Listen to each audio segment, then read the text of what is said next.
او زه به لنډه جمله ووایم چې په چا کې عشق د محمد رسول الله او هغه ته به مونځ کول اساني مخکې ورپسې ځم هغه ته به په مونځ کولو کې لذت میلاویږي یو انسان کې عشق د محمد رسول الله او دته به زکات ورکول اساني بلکې په دا زکات ورکولو کې به مزه میلاویږي په یو انسان کې محبت د محمد رسول الله شته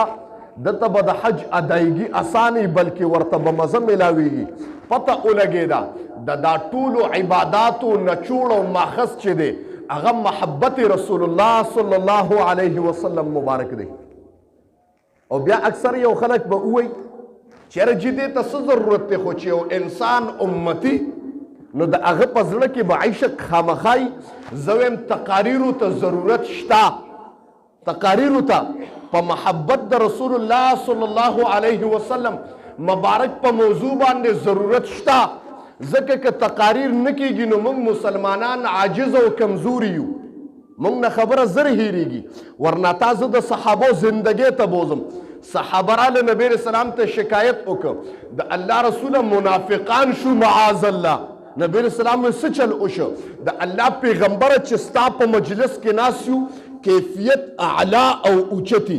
ایمانونو کې جوشي په ایمانونو کې طاقتي لیکن چې ستا د مجلس نه پاسو یو بل جمله به ووایم د الله پیغمبره چې ستا په مجلس کې ناست یو ستا د خولې نه الفاظ وځي ستا گفتگو ته مونږ ګورو ستا د رخسار دیدار ته مونږ ګورو او ستا د خبرو او تقریر انداز ته مونږ ګورو مونږ وایو د الله رسوله ګنې قیامت دی او د عالم برپا دی په قیامت کې چې ته خبرې کې او مونږ باندې قیامت برپا دی داسې کیفیت دی لیکن چې ستا د مجلس نه بار کېږو کیفیت بدلیږي په دا زړه کې محبت د اولاد پیدا کېږي په دا زړه کې محبت د جیدادونو پیدا کېږي په دا زړه کې محبت د آرایش او د سکون پیدا کېږي په دا زړه کې محبت د اولاد پیدا کېږي گویا چې زړه کې منافقت شو زما پیغمبر جمله وفرمایله نه عمده ایمان دی ضرورت شته تر قیامت د سبا پورې چې انسان مؤمن دی تقاریرو ته ضرورت شته دی به تقریر ته کینی دی به د جماعت د امام خطبې ته کینی که دی بار شو هغسې کیفیت نه پاتې کېږي څنګه چې د صحابه کرامو د محمد رسول الله په مجلس کې کم کیفیت و هغه امتیان نن هم شته د رب نه امید کوم چې د محمد رسول الله اواز په بدن باندې لګېږي اواز په غوږونو باندې لګېږي زمین په غوږونو باندې او په بدن باندې ویښته ودرېږي دا کیفیت د صحابه کرام هم دی نو دا کیفیت د دې امتیان هم دی چې ضرورت شته محترم موږ چې بار کېږو په موږ کې عشق دن نه راځي چې تقریر وورم ما کې جوش پیدا شي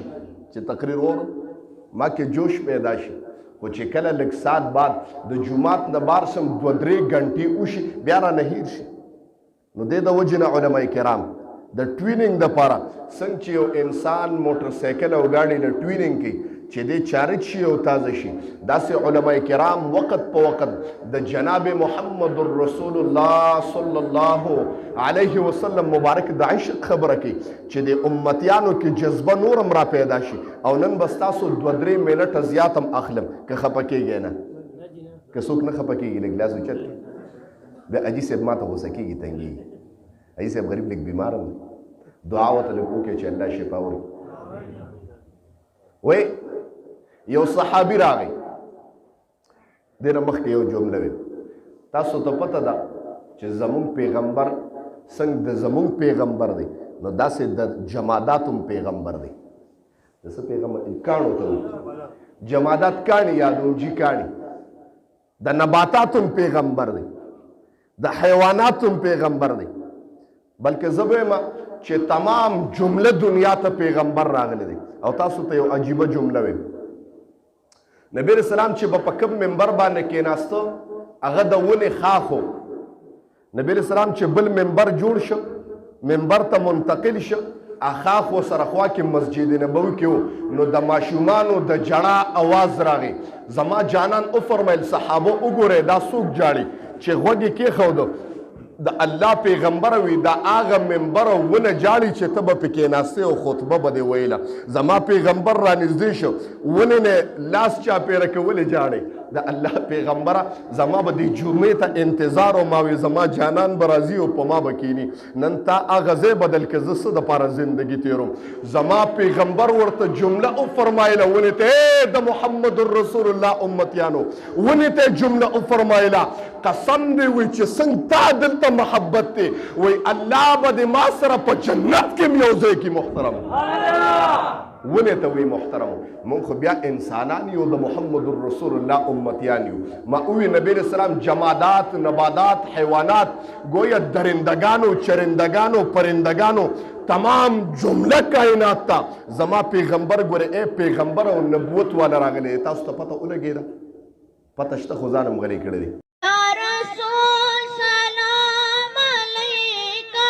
या हबीब सलाम अलैका सलाम